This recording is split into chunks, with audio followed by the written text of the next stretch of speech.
হুবহু রেস্টুরেন্টের মতো যদি হোয়াইট সস পাস্তা খেতে চান, আজকের রেসিপিটি আপনার জন্য। এর জন্য প্রথমেই আমার লাগছে মুরগির মাংস।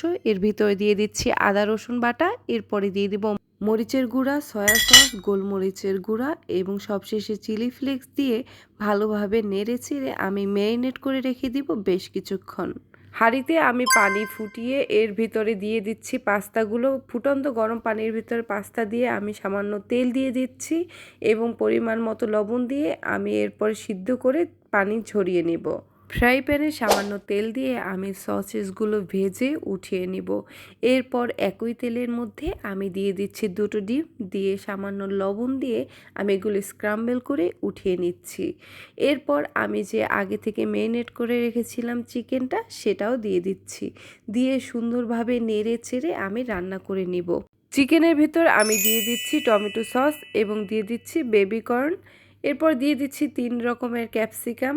তারপরে এগুলো সুন্দরভাবে নেড়ে চেড়ে মিশিয়ে আমি এক সাইডে রেখে দিচ্ছি। এখন হোয়াইট সস বানানোর জন্য একটি প্যানে পরিমাণ মতো বাটার দিয়ে এতে আমি দিয়ে দিচ্ছি রসুন কুচি। রসুন হালকা ঘ্রাণ আসলে তখন আমি দিয়ে দিব সামান্য ময়দা, দিয়ে সুন্দরভাবে আমি হালকা হালকা করে ভেজে নিব।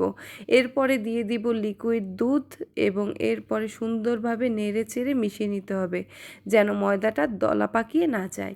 এই পর্যায়ে দিয়ে দিচ্ছি চিলি ফ্লেক্স, এরপরে দিব সামান্য গোলমরিচের গুঁড়া এবং স্বাদমতো চিনি দিয়ে আমি পাস্তাগুলো মিশিয়ে নিচ্ছি। আমার এই রেসিপি আপনারা হুবহু ফলো করে বানালে রেস্টুরেন্টের মতো স্বাদ পাবেন ইনশাল্লাহ।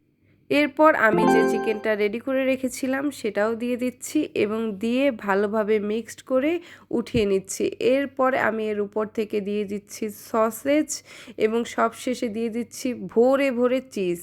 আপনাদের যেরকম চিজ পছন্দ অল্প বেশি আপনাদের পছন্দ মতো দিয়ে দিতে পারেন। এরপর ওভেনে আমি 1 মিনিটের জন্য বেক করে নিয়েছিলাম এবং আমার পাস্তা একদম রেডি।